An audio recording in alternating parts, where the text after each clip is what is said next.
Tuhan bersamamu.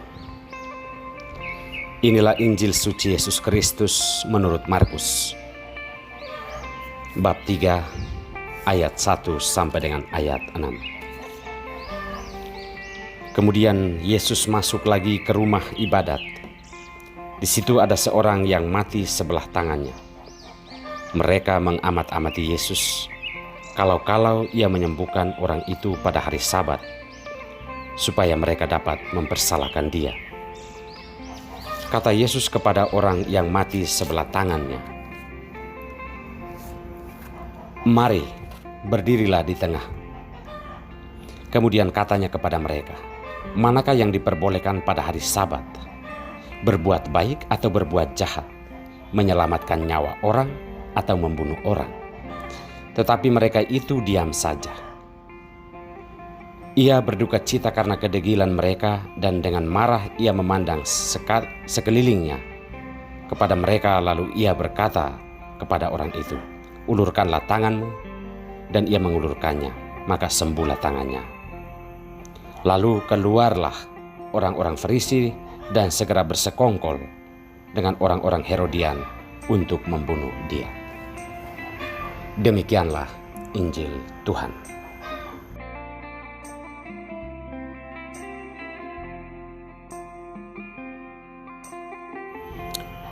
Anda pemimpin damai sejahtera. Inilah sampan bersama saya, Pater Domi Kevi, SVD. Saudara-saudariku terkasih,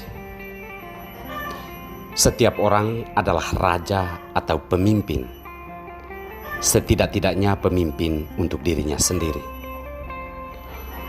Ukuran bagi seorang pemimpin adalah apakah ia mampu memimpin hidup kepada kebenaran dan damai sejahtera atau tidak. Jika seseorang mampu memimpin hidupnya dan orang lain kepada kebenaran dan damai sejahtera, itulah pemimpin yang sebenarnya. Saudara-saudariku terkasih, surat kepada orang Ibrani menyebut Melkisedek dan Yesus yang ditetapkan oleh Allah sebagai imam dan raja. Imam dan raja kebenaran serta damai sejahtera. Seluruh hidup mereka diabdikan untuk membawa kebenaran dan damai sejahtera bagi sesama.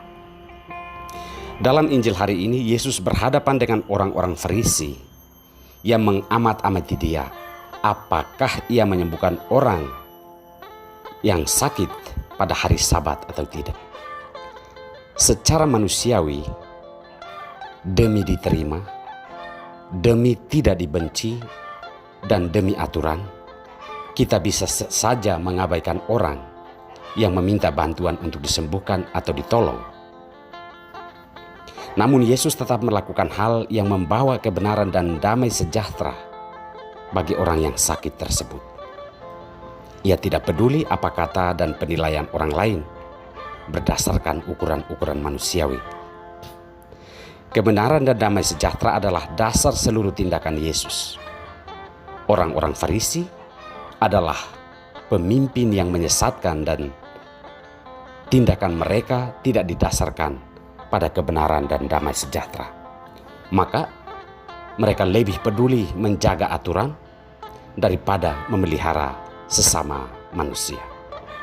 Saudara-saudariku terkasih, ini adalah tantangan untuk kita semua, bahwa kita harus sadar bahwa setiap kita adalah pemimpin dengan ukurannya adalah kebenaran dan damai sejahtera. Setiap orang harusnya sadar bahwa ia harus memimpin dirinya sendiri dan orang lain kepada kebenaran dan damai sejahtera. Kita mengikuti Yesus yang adalah Imam Agung, Raja dan pemimpin kepada kebenaran dan damai sejahtera.